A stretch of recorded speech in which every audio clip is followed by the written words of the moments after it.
चेतो करो भजन मन लाई, मन लगा करके भजन करो, सचेत होकर के करो और साही विधि सदगुरु से पाई।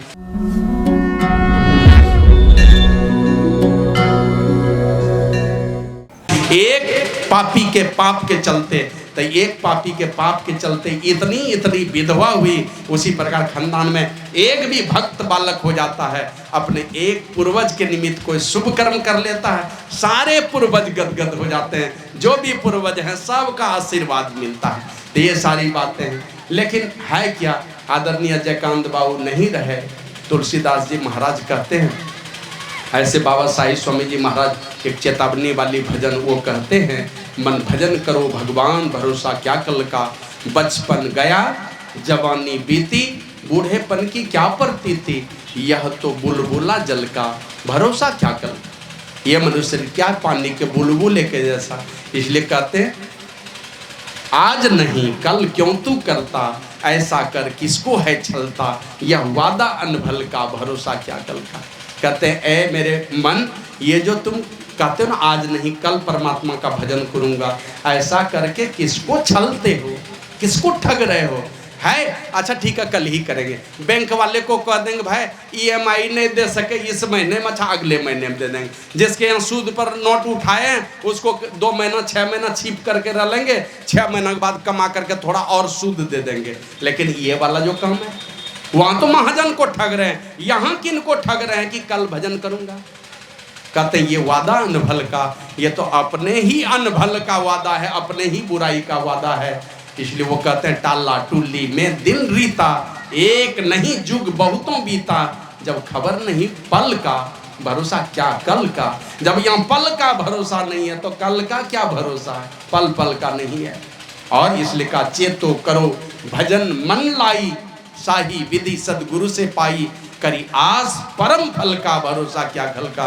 अगर इस मनुष्य शरीर को पाने का जो परम फल है वो है मुक्ति पा लेना, जन्म और मरण के चक्कर से सदा सदा के लिए छूट जाना। अगर ये चाहते हो तो ये भेद जान करके गुरु से चेतो करो भजन मन लाई, मन लगा करके भजन करो, सचेत होकर के करो और साही विधि सदगुरु से पाई। भक्ति का जो महान विधि है, सबसे बड़ी विधि है, उस विधि को जान लो।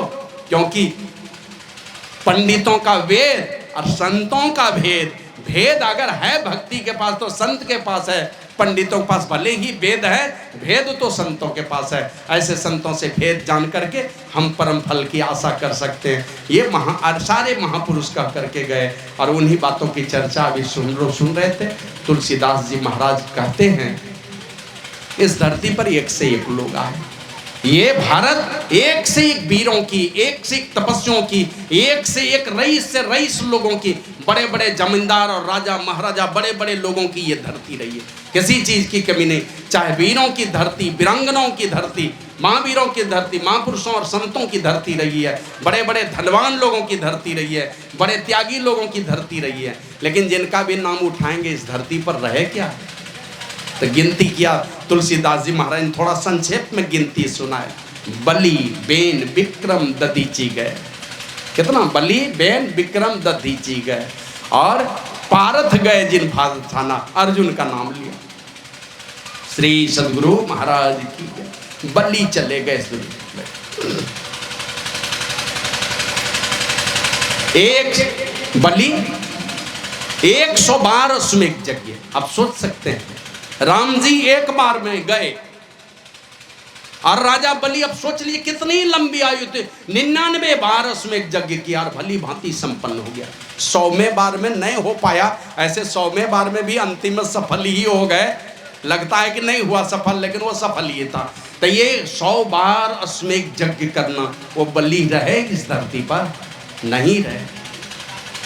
राजा बेन, भगवान का दर्शन हुआ चतुर्भुजी रूप में, उन्हीं का बेटा महाराजा पृथु इस धरती पर आया, जिनके नाम पर ये पृथ्वी है। तो वो ऐसे राजा इस धरती पर जन्म लिए, इसी भारत भूमि पर जन्म लिए, वो राजा बेन हैं।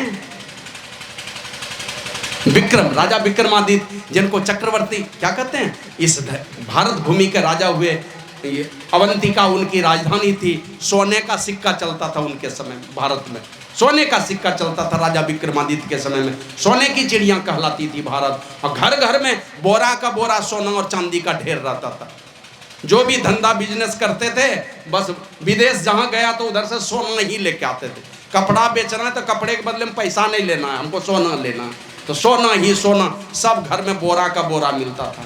ऐसे राजा विक्रमादित्य हुए चक्रवर्ती सम्राट। दधीची ऋषि आए और सोच लिए कितने बड़े त्यागी होंगे, अपने शरीर की सारी हड्डियां दान दी, असुरों का संहार करने के लिए अपने शरीर की सारी हड्डियां दे दी, और उनके अपने शरीर के हड्डी से 3-3 धनुष बने। एक धनुष राम जी के हाथ में सारंग, एक धनुष उनके हाथ में, और एक धनुष था गांडीव, वो था अर्जुन के हाथ में, और एक धनुष था परशुराम के हाथ में, जिसको शिव धनुष कहते हैं, जो सीता जी ने थोड़ा हिला डुला दिया था, साफ सफाई की थी, बाद में राम जी ने उसको भंग किया था। ये 3-3 धनुष बने थे दधीची ऋषि के शरीर की हड्डी से। इतने बड़े दानी दधीची ऋषि रहे इस धरती पर। और जिस अर्जुन के नाम की चर्चा सुनते हैं, कृष्ण के नाम की चर्चा सुनते हैं, रहे इस धरती पर। एक बार ऐसे क्या कहते हैं, वो धनुष का डोर खींचते थे, डोर खींच के एक बार छोड़ देते थे ऐसे ना, सारे भुवनों में थर्राहट पैदा हो जाती। एक बार ऐसे पकड़ के छोड़ देता था, खाली डोरी को पकड़ के खींचता था, माने उस गांडीव के टनाक से तीनों लोकों में भूकंप आ जाता था। अर्जुन रहे इस धरती पर, बाली गयो, बलराम गयो, जिनके कखरी 10 कंठ बसाना। कखरी मना कांख, बाली के कांख में 6 महीना तक रावण घुस करके, भंवरा बन के आया था, कांख में दाब के 6 महीने तक रख लिया। भूल गया कि हम कांख में दाबे हुए हैं रावण को, 6 महीने तक दबे हुए ही रह गए। रहा वो बाली इस धरती पर नहीं रहा, और राम जी भी सामने में नहीं गए बाली के सामने में, क्योंकि उनको पता था उनको जो अपना बल है ना, वो तो है ही, हमारा बल, हमारा आधा बल उसी को चला जाएगा, इतनी शक्ति थी। तो ऐसे शक्तिवान लोग भी नहीं रहे इस धरती पर। बलराम कृष्ण भगवान के बड़े भाई रहे इस धरती पर। क्या क्या खेल किया है कृष्ण भगवान के साथ में, सब लोग जानते हैं उनके विषय में। और गयो दुर्योधन जंग जुड़े, जिन 64 कोस में छत्र विचार, 64 कोस में सुरक्षित, आगे और पीछे दुर्योधन चलता था। बीच में सोने की छतरी रहती थी और नौकर चाकर पकड़े रहते थे, बीच में वो चलता था, और 64 कोस में चारों तरफ से सुरक्षित रहता था वो दुर्योधन रहा। 16 योजन के मध्य में चले छत्र की छाई रे, सोई दुर्योधन मिली गए माटी के माही रे। वो भी मिट्टी में मिल गया। कहाँ चली गई सोने की छतरी पता नहीं, पोखर में जाके घुसा तो वहां से भी निकाल करके मारा है, गधे के चोट से चकनाचूर कर दिया उनको। तो ये स्थिति उनकी रही। 64 कोस में सुरक्षित चलने वाले, इसलिए तुलसीदास जी महाराज कहते हैं ये सारे लोग प्रमाणी लोग थे, प्रमाण है इस संसार का। बड़े बड़े लोग थे, चाहे धन में बड़े थे, त्याग में बड़े थे, और यश में बड़े थे, ऐश्वर्य में बड़े थे, सब बड़े लोग थे, और नमूना थे इस संसार के, कोई नहीं रहे, सब चले गए।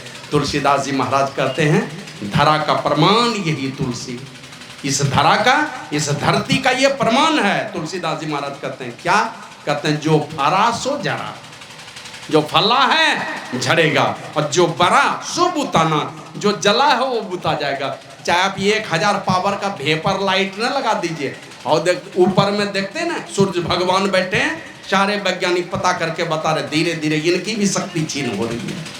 जो बना है वो धीरे धीरे विनष्टा जा रहा है। सूर्य की शक्ति, चंद्रमा की शक्ति, हम लोगों में के बीच में 8-8 फीट का आदमी, 10-10 फीट का आदमी होता था, है अभी क्या? सब धीरे धीरे छोटे होते चले जा रहे हैं। अब पहले देखते थे इतना इतना खाने वाला लोग था, अब बचा है इस धरती पर उतना खाने वाला? सब कहाँ चला गया भोजन, कहाँ चला गया दौड़ धूप, सारा चीज, सब चीज में हरास होता चला जा रहा है। बाबा कबीर तो कहते हैं देखत नैन चलियो जग जाही, ये सारा संसार नाश की तरफ बढ़ता चला जा रहा है। श्री सदगुरु महाराज की जय। आए जो इस संसार में थोड़े दिन, बाबा साई स्वामी जी महाराज कभी कभी कहते थे यहाँ आकर रहे ना कोई, जो बड़े सुल्तान थे जा समाये खाक में वो जो नवाबो खान थे, ताज से जड़े यूं चमकते थे वर्क बस, पास में जिनके अनेकों ऐस के समान, अनेकों ऐस का समान था, लेकिन सब चले गए।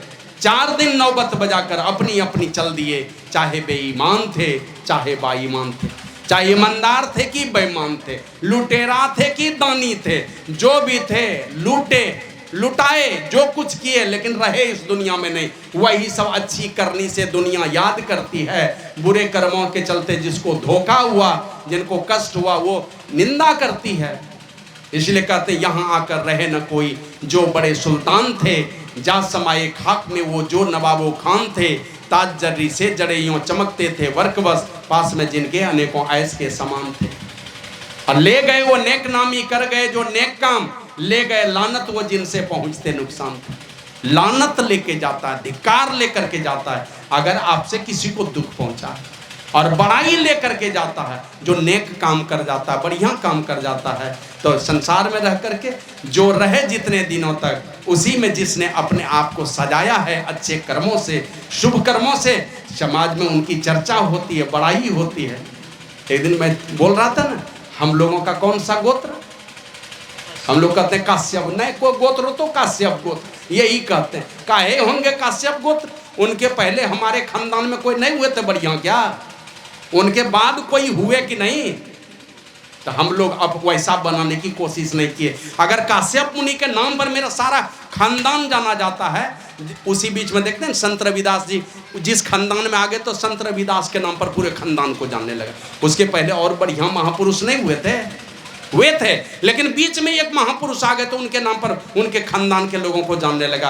अब हम लोगों के बीच में, हमारे खानदान में कोई आए इस तरह के काश्यप मुनि जैसे इक्ष्वाकु वंश में रघु नाम के एक प्रतापी राजा आ गए, तो इक्ष्वाकु वंश का नाम बदल करके रघु वंश हो गया, रघुकुल हो गया। तो हमारे खानदान में कोई ऐसा चरित्रवान, कोई परमात्मा का ऐसा भक्त आ जाए, तो उसके नाम पर हमारा गोत्र क्यों नहीं चले? तो वही कहते हैं, आए इस संसार में जिन्होंने अपने जीवन को सजाया, और सजाने का सबसे बढ़िया जगह कौन सा है, जहां जाकर के सज जाए सारे चीजों से। बाबा साहिब स्वामी जी महाराज कहते हैं, यश ऐश्वर्य मुक्ति और भलपन, बुद्धि और चतुराई, और जो कुछ जाही मिले जब संत कृपाते पाई। आप बढ़िया बुद्धि पाइएगा, होशियारी पाइएगा, यश पाइएगा, ऐश्वर्य पाइएगा, भलाई पाइएगा, और अंतिम मुक्ति पाइएगा। कहां पर? इस दुनिया का सबसे बड़ा ठेकेदार है, चले जाइए उसके पास क्या? नहीं, उनके पास नहीं। अब जाइए, ये देखते हैं धीरू भाई अंबानी की धर्मपत्नी से पूछा, माता जी कैसी हो? महाराज कोई चीज की कमी नहीं, खरबों की संपत्ति, सेकंड में कितने पैसे आते हैं पता नहीं। महाराज एक चीज की कमी है। किस चीज की कमी है? अब खरबों के ढेर पर बैठी है जो माता, वो भी परेशानी में पड़ी। क्यों परेशानी में? दोनों भाई में मेल नहीं है, मतलब दो बेटा है, दोनों बेटा मेल नहीं, दोनों अलग अलग है। सारी दुनिया परेशान है, मतलब धन के ढेर पर बैठ करके लोग चाहेगा कि हमको, मतलब सबसे खूबसूरत हो जाएंगे। तो सबसे खूबसूरत होने का अगर कोई जगह है तो सारे सद्गुणों के खजाना होते हैं संत महापुरुष, चलिए उनके पास। आप बाहर से बदसूरत हैं, दुनिया पूजा करेगी। कुछ भी नहीं है, भिखारी हैं आप, लंगोट पहन करके घूमते हैं कि नागा बाबा जी बन करके घूमते हैं, कुछ नहीं है, और अब पति आके माथा टेकने लगेगा। सारे खूबसूरती का अगर बढ़िया जगह है कोई, तो ये संतों का चरण ही है, जहाँ दुनिया के सबसे अधिक खूबसूरती मिलती है। और माता सबरी के विषय में तो मैं यही कहता हूँ, जिस दुल्हा ने ठुकराया उनको, और उस दुनिया का जो, मतलब सारी बहनें, सारी बेटियां अगर दुल्हा के रूप में पाना चाहती है, वो श्री राम है, उस रूप में अपने पति को पाना चाहते हैं। और वो राम जी कह रही है सबरी को जाकर के, कह रघुपति सुनो भामिनी बाता। वो दुनिया का खूबसूरत दुल्हा आकर के कह रहा है सबरी को कि तुम तो खूबसूरत हो, सुंदरी हो, जबकि उसके दूल्हे ने उसको जंगल में छोड़ा था। ये दुनिया की सबसे खूबसूरती कहाँ से मिल गई? तब मतंग मुनि जैसे महापुरुष के चरण शरण में मिली, ये खूबसूरती मिलती है वहाँ पर। तो आए हैं अपने जीवन को निखारना संतों के चरणों में जाकर के, और उनके चरणों में जाएंगे। वो संसार के असारता का बोध कराता है, शरीर और संसार के नश्वरता का याद दिला देगा आपको, और हमेशा कहाँ ले जाकर के जोड़ेगा? आपको परमात्मा के चरणों में, जहाँ चल करके हमारे सारे दुखों का निदान होता है। और इसी बात की चर्चा अभी हम लोग रामचरितमानस में सुन रहे थे। बहुत सारे तपस्वी लोग, बहुत सारे मनीषी लोग, बड़े बड़े महापुरुष भगवान सब बैठ करके पंचायती कर रहे हैं कि हमारा भला कैसे होगा। शिव अज सुख सनकादिक नारद, जे मुनि ब्रह्म विचार विशारद, सब कर मत खग नायक यहा, करिए राम पद पंकज नेहा। आप लोग जानते हैं ना, एक बार माता पार्वती ने भगवान भोलेनाथ को कहा कि स्वामी, अरे वो क्या कहते हैं, लक्ष्मी है, वो उनको तो, उनके पति तो बहुत धन दौलत घर द्वार किसी चीज़ की कमी नहीं है। हम लोग कहाँ शमशान घाट में पड़े हैं, नहीं तो ये कैलाश पर्वत पड़े, कोई घर द्वार नहीं है। हमारे लिए भी घर द्वार कुछ बनाते ना, कुछ बनवाते। बोले ठीक है, बनवा दिया खूब बढ़िया घर विश्वकर्मा भगवान को कह करके। अब बना करके कहा कि गृह प्रवेश में बढ़िया पंडित खोजो, बढ़िया पुरोहित आना चाहिए, बड़ा ज्ञानी आना चाहिए, विद्वान आना चाहिए। बोला उस पंडित को, तो कौन आएगा भाई? तो इस धरती का सबसे बड़ा पुरोहित रावण को बुला लिया। अब बाबा भोलेनाथ जाके कान में फुसक करके उनको कहते हैं, ये जो गृह प्रवेश होगा मेरा ना, तो ऐसा करना, जब दक्षिणा देने की बारी आएगी तो हमको नहीं कहना। गृह प्रवेश है तो गृह की जो मालकिन है उसी से मांगना दक्षिणा। बोला ठीक है। भोलेनाथ ही रावण को समझा दिए कि दक्षिणा उन्हीं से मांगना। क्या मांगेंगे? का जो घर जो गृह प्रवेश होगा ना, वो वाला ही घर मांग लेना। तो जिसमें गृह प्रवेश हुआ, दक्षिणा देने की बारी आए तो का मालिक से क्या मांगूंगा? घर की मालकिन ही सब, मतलब सर्वस्व होता है उनके पास, तो घर की मालकिन ही देगी दक्षिणा पुरोहित का। तो क्या चाहिए? बोला यही वाला घर दे दीजिए, हमको बहुत पसंद है। तो वही वाला घर दे दिया। माता पार्वती सोचती है कि धन्य है मेरे स्वामी, अरे किसी प्रकार ये भस्म लगाए हुए मेरे स्वामी को, मैंने विष्णु भगवान का कोई धन दौलत भी कोई प्रभाव नहीं डाल सकता, इसी में उनकी खूबसूरती है। चलो जो हुआ वो अच्छा ही हुआ। ऐसे थे भोलेनाथ देवाधिदेव महादेव। किसी देवता का ऐश्वर्य का, किसी देवता के ऐश्वर्य का प्रभाव जिसको हिला नहीं सका, वो थे भोलेनाथ। और अखंड समाधि में रहने वाले उनका विचार है। क्या विचार है? शिव जी का विचार, फिर ब्रह्मा जी का विचार है। और जानते हैं, इसीलिए परेशान हुए थे। ब्रह्मा जी शिव जी के भी पास भी गए थे और जाकर के कहे थे इन जीवों का भला कैसे होगा। भोलेनाथ से पूछे थे, तो कहते हैं उस परमात्मा के भजन के बिना नहीं होगा। तो उसके लिए क्या करना होगा? तो वही उपदेश किए, योगहीनम कथम ज्ञानम मोक्षदम भवति योगो, योगो अपि ज्ञानहीनस्तु न क्षमो मोक्ष कर्मणे, तस्मात् च ज्ञानम च योगम च मुमुक्षु दृढ़मभ्यसेत्। ब्रह्मा जी को कहा था योग सीखो, योग सीख लो, मतलब उस परमात्मा से जुड़ोगे कैसे वही सीख लो। खाली सुनने से नहीं होगा, उससे जुड़ोगे कैसे, मिलोगे कैसे। ये जीवात्मा जब तक उनसे नहीं मिलेगा तब तक तुम्हारा कल्याण नहीं हो सकता है। ये तो बाद में बताया, लेकिन ये सब ब्रह्मा जी का भी विचार है।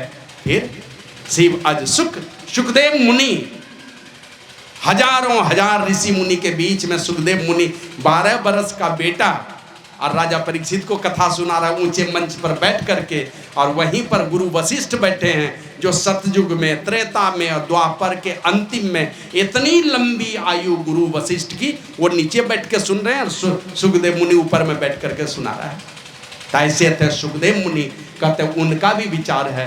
फिर सनकादिक मुनि, सनक, सनंदन और सनातन और सनत कुमार, चारों में कितना बल था जानते हैं ना। विष्णु भगवान के द्वारपाल को, माने वहां विष्णु लोक से जय और विजय को साप देकर के कहां भेज दिया? का तुम 3 जन्म तक राक्षस बनेगा। तो रावण कुंभकर्ण बन के आए थे ना यहाँ पर। तो ये दम था, जो विष्णु भगवान का द्वारपाल है उसको भेज दिया यहाँ राक्षस बनने के लिए।